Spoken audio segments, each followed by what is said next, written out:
Hello everyone, welcome back to the Flight Check Weekend Forecast. This time, Playoffs Edition. FlyQuest will be playing against what I consider to be our rivals in the LCS, Evil Geniuses, this Sunday. I'm going to be breaking down this matchup into 3 areas fans should be looking at for FlyQuest to target in this best of 5 series, so let's get into it.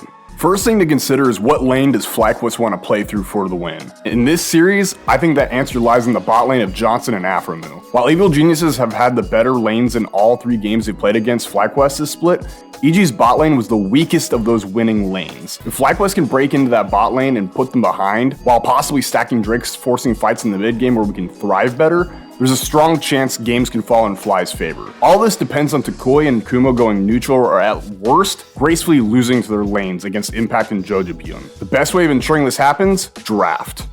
Let's look at what FlyQuest should prioritize for themselves. Lee Sin should be a high priority for Jose Dioto if EG happens to leave it open. Otherwise, any playmaking champion should suffice for Jose here. Looking at the top lane matchup of Kumo versus Impact, if FlyQuest's game plan is to play through the bot lane, Kumo's objective is to play weak side and lose gracefully. Ornn, Sion, and possibly Malphite, depending on what the pick is, are all champions I would like to see Kumo on this weekend as the team looks to scale. Finally, looking towards the mid lane, Takoi being put on something with good early wave clear such as Rise would be great. This naturally limits JoJo's ability to shove the wave in and get early roams while still giving Took playmaking abilities later on. As the series progresses and if Took feels like he can handle the lane well against JoJo, moving to slower wave push champs such as Veigar, Orianna, or Ahri are definitely in the cards, with Veigar being the priority due to that being his best looking champion this split.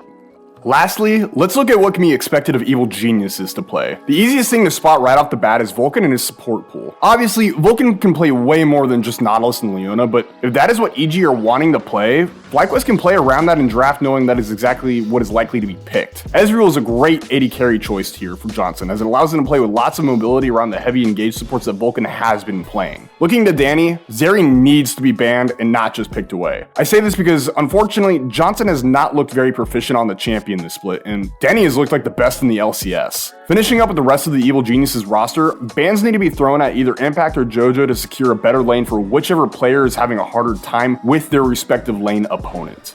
The final note that I will hit on is that 2 out of the 3 FlyQuest losses to EG this split came from very critical mistakes in the early game. As long as this team takes its time to get its bearings in the game and gives themselves time to scale in their matchups, this series can absolutely be winnable for this Fly squad. Thank you everyone for tuning in. I'm so happy to see the guys here in playoffs and Nick's goals achieved for this team. No matter what happens this series, this org has proven that they can bounce back after a bad year and be someone to respect it in the LCS. I have my fingers crossed that I'll see you guys next week, but if not, I look forward to seeing everyone again in summer. Thank you all for listening.